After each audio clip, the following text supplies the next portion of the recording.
Hey everyone, welcome back. And इस video में हम देखने वाले हैं what is local storage in JavaScript. So local storage की बात करते हैं। हर ब्राउज़र में, हर एक ब्राउज़र के अंदर एक स्टोरेज होती है, एक परमानेंट स्टोरेज होती है जिसको तुम यूज़ कर सकते हो कोई डेटा को वहाँ पे स्टोर करने के लिए परमानेंटली। ओके, सो उस स्टोरेज को मैं आज दिखाने वाला हूँ। तो स्टोरेज में तुम यूज़र की कोई टोकन, कोई यूज़र का नेम या फिर यूज़र की तुम सेटिंग्स को स्टोर कर सकते हो यूजिंग दिस लोकल स्टोरेज। तो पहले मैं तुम्हें दिखाता हूँ दैट वो लोकल स्टोरेज दिखती कैसी है। So if you go to your browser and you click on inspect, ठीक है। सो इसमें तुम्हारे पास एक टैब होती है जिसका नाम होता है application. So you have to click on this application and इस एप्लीकेशन पे क्लिक करने के बाद you can see that here is a local storage, right. तो यहाँ पर तुम्हारे पास एक लोकल स्टोरेज है एंड हर डोमेन की अपनी लोकल स्टोरेज होती है एंड तुम क्रॉस डोमेन की लोकल स्टोरेज को एक्सेस नहीं कर सकते। What does that mean? अभी जो मेरा ये ऐप है ये 127.0.0 पे चल रहा है, करेक्ट। तो यानी कि I can only access storage जो इस पर्टिकुलर ऐप के द्वारा बनाई जाएगी। अगर facebook.com कुछ लोकल स्टोरेज में लिखती है तो उसको मैं एक्सेस नहीं कर सकता due to security concerns. So now as you can see my local storage is empty, ठीक है। तो यहाँ पे तुम्हें की एंड वैल्यू दिख रहा होगा एंड जो लोकल स्टोरेज होती है वो हमेशा की वैल्यू पेयर्स में स्टोर की जाती है। लाइक यू हैव अ की, यू हैव अ वैल्यू। सो देखते हैं हम लोकल स्टोरेज को कैसे यूज़ कर सकते हैं। एक काम करते हैं, ये हमारा एक प्रीवियस बॉयलर प्लेट कोड चलता आ रहा है। तो यहाँ पर एक काम करते हैं, यहाँ पर एक इनपुट फील्ड बनाते हैं, इनपुट। एंड इसको हम टाइप देंगे टेक्स्ट एंड इसको एक प्लेस होल्डर देते हैं, एंटर योर नेम। तो मैं क्या करना चाहता हूँ, बेसिकली जो भी यूज़र अपना नेम एंटर करेगा ना, मैं उसको लोकल स्टोरेज में रख लूँगा एंड जब भी वो आएगा so I will say that hi and उसका नाम, ओके, इवन आफ्टर रिफ्रेश, ठीक है। एक काम करते हैं, इसको हम एक आईडी दे देते हैं इस इनपुट को। So let's give it as ID as user name, क्योंकि यूज़र की नेम फील्ड है and we have a click button. मैंने यहाँ पर एक script.js फाइल बनाई है जो अभी एम्प्टी है, तो इसको हम कोड करने वाले हैं। तो पहले इस बटन को रेफरेंस कर लेते हैं हमारी जावास्क्रिप्ट फाइल में। मैं क्या बोलूँगा, एल से कॉन्स्ट क्लिक बटन, या फिर इसको हम बटन ही नाम दे देते हैं एंड एल से document dot gate element by ID, और यहाँ पे ये मेरा आ गया क्लिक बटन। सिमिलरली इस इनपुट फील्ड को भी यहाँ पे रेफरेंस कर लेते हैं। Const user name equals document dot gate element by ID, you name, user name. अब मुझे क्या करना है, मुझे बस बोलना है button dot add event listener. कौन सा event listener? Click event listener. And इसमें मुझे क्या करना है, मुझे यहाँ पर एक कॉल बैक फंक्शन पास करना है। कॉल बैक फंक्शन में क्या आएगा, सबसे पहले काम करते हैं इस यूज़र नेम की वैल्यू को ले लेते हैं। आई विल से const value equals you name dot value. यहाँ पे मैं थोड़ा सा फास्ट कर रहा हूँ बिकॉज ये हम प्रीवियस वीडियो में देख चुके हैं। अब यहाँ से मुझे क्या करना है, इस वैल्यू को लोकल स्टोरेज के अंदर डालना है, करेक्ट। तो वो हम कैसे कर सकते हैं, बहुत सिंपल है। आई विल से लोकल स्टोरेज, ठीक है, हमारे पास एक लोकल स्टोरेज ऑब्जेक्ट होता है, डॉट, इसमें you have get item set item. तो मुझे क्या करना है, मुझे सेट करना है, मुझे एक आइटम सेट करनी है ना लोकल स्टोरेज में। इसको मैं कुछ भी की दे सकता हूँ। लेट्स से इसका जो की है वो है नेम एंड इसकी जो वैल्यू है वो मैंने, जो भी यूज़र ने एंटर की है वो मैं वैल्यू यहाँ पे एंटर कर दूंगा। अब तो मैं दिखाता हूँ दैट ये कैसा दिखता है। अगर मैं यहाँ पे आता हूँ एंड आई से पीयूष जी, ओके, जैसे ही मैं क्लिक मी पे क्लिक करूँगा you can see that we got a name जिसकी वैल्यू क्या गई, अनडिफाइंड।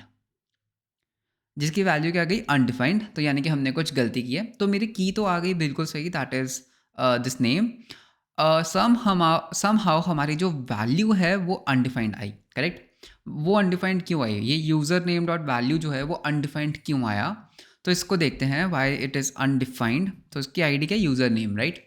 आई होप हमने आईडी तो सही दी है, user name dot value is coming to be undefined. एक बार रिफ्रेश करके चला के देखते हैं। मैंने रिफ्रेश किया, मैंने डाला Piyush, click me. It's still undefined. इसको कंसोल डॉट लॉग करके देखते हैं, console dot log you name dot value. इसकी वैल्यू अनडिफाइंड क्यों आ रही है, कंसोल पे चलते हैं, पी एंटर करके क्लिक मी पे क्लिक करता हूँ। यू नेम की वैल्यू देखते हैं, व्हाट इज़ यू नेम। यहाँ पे पी, क्लिक मी। ये तो सही आ रहा है बट समहाउ हमारी वैल्यू नहीं आ रही है। हमारी वैल्यू अनडिफाइंड इसलिए आ रही है बिकॉज हमारे पास ऑलरेडी एक यूज़र नेम है बट हमें इस यूज़र नेम को गेट करना था। इसको एक नाम दे देते हैं, इनपुट यूज़र नेम। तो ध्यान रखना, कभी भी एक डॉम में सेम आईडी के दो एलिमेंट्स नहीं होने चाहिए बिकॉज वो क्या करेगा, फर्स्ट एलिमेंट को पकड़ लेगा। दिस वॉज अ बग, तो इसको ठीक कर देते हैं and now it should work. एक काम करते हैं, expand and let's go to application.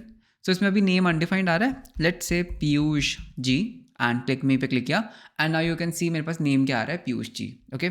अगर मैं इसको रिफ्रेश करता हूँ यू कैन सी दैट अभी भी वो वैल्यू वहीं पे प्रिसिस्टेड है, correct, because is a local storage.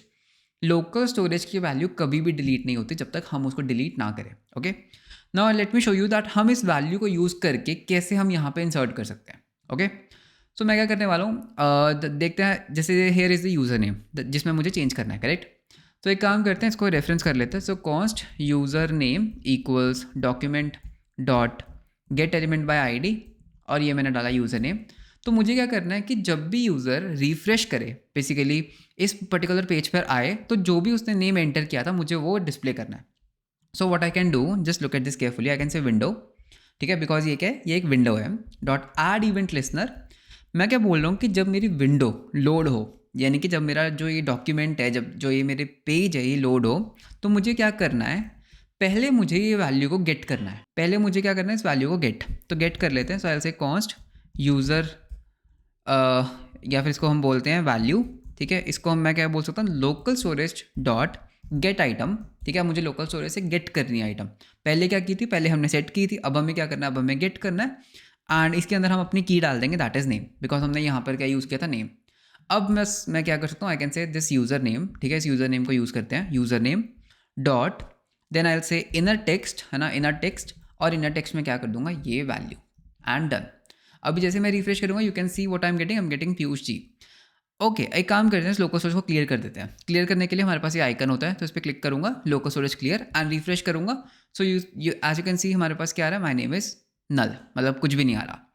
यहाँ पर एक काम करते हैं, एक नेम एंटर करते हैं। फॉर एग्जाम्पल लेट से हम मैकबुक एंटर कर देते हैं एंड क्लिक मी। तो अभी नेम क्या बन चुका है यहाँ पे, मैकबुक। रिफ्रेश करता हूँ, सो यू कैन सी जितनी बार भी मैं इसको रिफ्रेश करूँगा, हर बार क्या आ रहा है, my name is MacBook. Okay, इसको क्लियर कर दूंगा तो वो वहाँ से हट जाएगा। अब तुम्हारा एक टास्क, इस वीडियो को यहीं पे पॉज करके एक टास्क करना है। जब मैं इस पर क्लिक मी करता हूँ फर्स्ट टाइम, यू कैन सी वो लोकल स्टोरेज में तो आ चुका है, लेकिन वो यहाँ पर नहीं आया, करेक्ट। तो मैं क्या चाहता हूँ कि जब भी हम क्लिक मी पे क्लिक करें, वो यहाँ पर भी आ जाए। रिफ्रेश करने पे तो आ ही जाएगा, लेकिन मैं चाहता हूँ इंस्टेंटली वहाँ पर भी आ जाए। So if I enter Piyush, so as you can see अब नेम में पीयूष हो चुका है, लेकिन यहाँ पर अभी भी मैकबुक है। सो इसको करने के लिए what you can do, you can just say that window dot reload, और इससे क्या होगा, हमारी जो विंडो है ना वो रीलोड हो जाएगी। सो what you can say location, ठीक है। तो तुम लोकेशन ऑब्जेक्ट का यूज़ कर सकते हो। लोकेशन मतलब जहाँ पर मैं अभी हूँ, और उसको तुम क्या कर सकते हो, तुम उसको रीलोड कर सकते हो। तो अभी क्या होगा देखना, जैसे मैं यहाँ पे लिखता हूँ let's say Mac and click me पे क्लिक करूँगा, पूरा का पूरा पेज रिफ्रेश हो जाएगा programmatically, and I will get the updated value. Okay, similarly अगर अब मैं यहाँ पर पीयूष एंटर करूँगा, तो वो यहाँ पे पीयूष हो जाएगा, एंड रिफ्रेश करने पे यू कैन सी दैट वो वैल्यू क्या है, प्रिसिस्ट रह रही है। Okay, and you can create as many as key values you want. Like तुम्हारे पास एक एज भी हो सकता है जिसकी वैल्यू क्या हो सकती है, 21 हो सकती है। So what you can do, you can create as many as key value pairs you want, और ये बहुत बेनिफिशियल होता है लोकल स्टोरेज। आने वाली वीडियोस में जब हम फुल स्टैक पढ़ने वाले हैं, तो उसमें हम टोकन्स का यूज़ करेंगे, दैट करंट यूज़र कौन है, राइट, लॉग्ड इन कौन है। तो वहाँ पे हम क्या करते हैं, हम उस टोकन को लोकल स्टोरेज में रखते हैं, and then I will show you that local storage कैसे यूज़ कर सकते हो। या फिर लेट्स से यूज़र की कुछ सेटिंग्स है, जैसे यूज़र ने डार्क मोड इनेबल कर रखा है, तो तुम क्या कर सकते हो, उस वैल्यूज़ को, उन बूलियन वैल्यूज़ को भी तुम क्या कर सकते हो, तुम लोकल स्टोरेज के अंदर रख सकते हो। Okay, you can even keep up like whole object inside local storage using json.stringify। आने वाली वीडियोस में देखेंगे, बट अभी के लिए you should know that local storage dot set item का यूज़ करके हम किसी भी आइटम को सेट कर सकते हैं यूजिंग की एंड अ वैल्यू। सिमिलरली अगर वहाँ से आइटम को गेट करना है, हम क्या करेंगे, हम गेट आइटम का यूज़ करेंगे, सेम की देंगे, एंड वो हमारी वैल्यू वहाँ पर गेट हो जाएगी। So that's all for this video. बहुत ही छोटा सा एक बिगनर फ्रेंडली वीडियो था ऑन लोकल स्टोरेज, बिकॉज आने वाले प्रोजेक्ट्स में हम यूज़ करने वाले हैं। So that's all for this video. मिलते हैं आपको नेक्स्ट वीडियो में। Until then, bye bye, take care.